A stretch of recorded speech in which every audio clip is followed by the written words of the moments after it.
오늘도 기도의 씨앗을 심는 여러분들을 예수님의 이름으로 축복합니다. 우리를 사랑하시고 우리의 삶 속에 역사하시기 원하시는 하나님께서 우리를 바라보시고 살피시며 우리에게 말씀하시기 원하십니다. 오늘 그분의 음성에 반응하며 우리의 삶을 변화시키시는 주님의 역사하심을 누리는 시간이 되시길 바라며 오늘의 기도의 씨앗을 시작합니다. 요한복음 3장 1절에서 2절.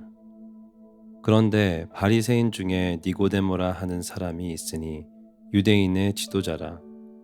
그가 밤에 예수께 와서 이르되 랍비여, 우리가 당신은 하나님께로부터 오신 선생인 줄 아나이다. 하나님이 함께 하시지 아니하시면 당신이 행하시는 이 표적을 아무도 할 수 없음이니이다.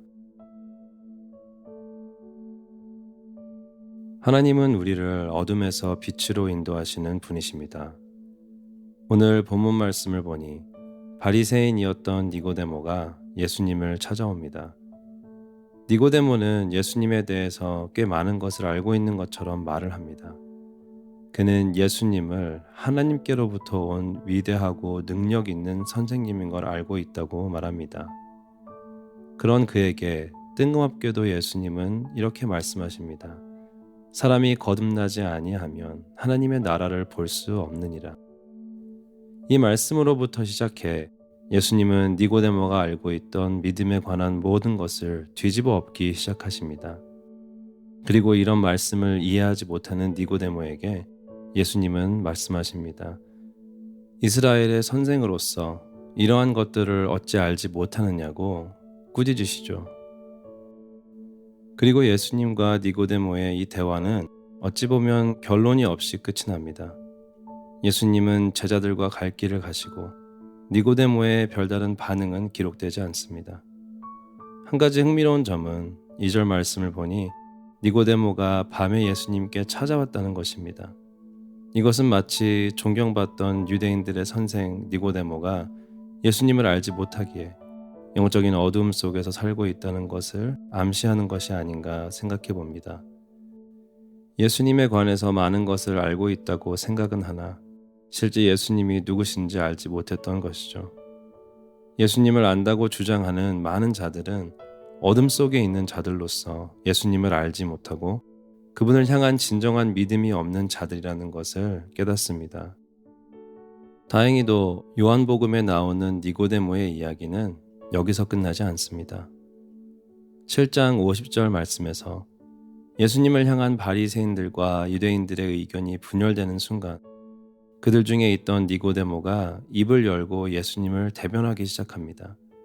그리고 동료들에게 꾸짖음을 듣습니다. 그리고 또 한 번 19장 39절에서 돌아가신 예수님 시체를 무덤에 두기 위해 아라메다 사람 요셉과 니고데모가 빌라도에게 다가오는 것을 보게 됩니다. 예수님의 제자인 것을 숨기던 요셉과 밤에 어둠 속에 몰래 예수님을 찾아왔던 니고데모가 예수님을 따르는 제자들로서 빌라도 앞에 나오는 놀라운 장면입니다. 우리의 믿음을 다시 한번 돌아보게 됩니다. 우리는 예수님을 얼마나 가까이 하며 그분에 대해 매일마다 알아가고 살고 있는지 생각하게 됩니다. 다른 이들이 경험한 예수님이 아닌 매일마다 삶에서 내가 직접 만나고 깊은 교제를 나누는 예수님을 나는 알고 있는지 다시 한번 생각하게 됩니다. 그리고 그런 예수님과의 이어지는 하루하루의 깊은 관계 속에서 나의 믿음이 자라고 있는지, 그분을 향한 나의 사랑이 깊어지고 있는지, 또 그 사랑을 통해 나의 삶이 변화되고 있는지 돌아봐야 합니다. 혹시 그렇지 못하다 하더라도 낙심하지 마십시오. 니고데모의 이야기를 생각하면 연약하고 볼품없는 믿음이었지만 보이지 않게 일하시는 하나님의 손길로 인해 성숙해지고 결국 언젠가는 완벽해질 우리의 믿음 또한 기대하게 됩니다. 그리고 오늘도 마주한 나의 연약함 속에서 다시 한번 소망을 갖습니다.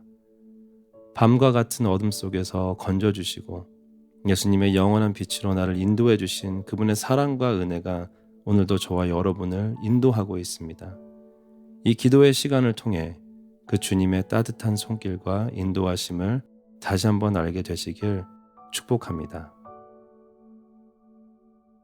오늘 말씀을 통해 나에게 주시는 하나님의 말씀은 무엇인지 생각하며 잠시 동안 묵상의 시간을 가지시겠습니다.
함께 기도하는 시간을 갖습니다. 하나님께서는 예수 안에서 우리를 어둠 속에서 건져 빛으로 인도하셨습니다.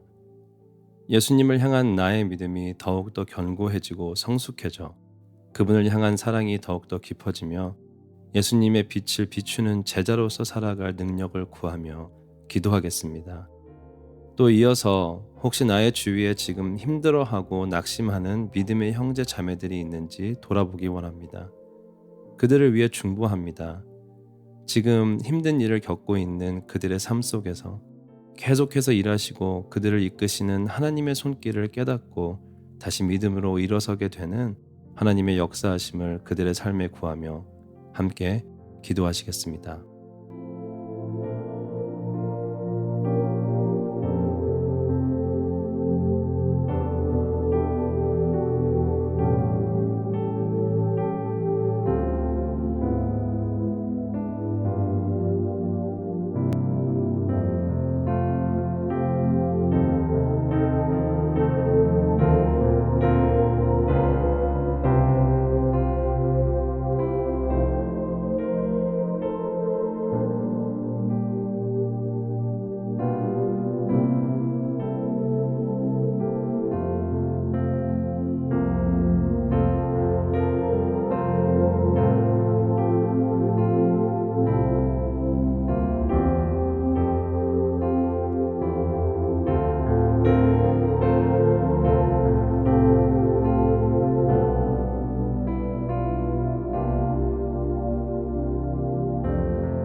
열방을 위한 기도의 시간입니다. 오늘은 산불로 큰 고통을 받고 있는 캐나다를 위해서 기도합니다. 최근에 산불이 캐나다 전역으로 번지며 뉴스를 통해 알려졌으나 사실 이번 산불은 이미 올해 3월 달부터 진행되고 있었다고 합니다. 이번 산불로 인해 17만 명이 대피하고 10년간 연간 산불 평균 피해 면적의 7배에 해당하는 산림이 불에 탄 것으로 나타났다고 합니다. 역사상 처음으로 주 도나 중심 지역의 인구 전체를 대상으로 대피령이 내려질 만큼 심각한 상황이며 이로 인한 인명피해와 재산 손실은 아직 가늠조차 못할 정도로 막대합니다. 이런 가운데 말할 수 없는 고통을 받고 있을 캐나다인들을 기억하고 그들을 위해 중보하기 원합니다. 어떻게도 위로할 수 없을 것 같은 이 고난의 순간에 하나님께서 그들을 위로하시고 치유하시며 회복시키시길 간구합니다. 또 이 시간에도 산불을 끄고 어려운 자들을 돕기 위해 밤낮 없이 수고하는 모든 소방관, 경찰, 그리고 의료진들과 캐나다 정부 지도자들을 위해서도 기도합니다. 그들에게 힘과 지혜를 더하셔서 이 사태를 잘 이겨나갈 수 있도록, 또 이후에 필요한 모든 일들을 잘 해결해낼 수 있도록 축복합니다. 이 외에 각자의 기도 제목을 주님께 아뢰며 오늘 기도의 씨앗을 마무리합니다.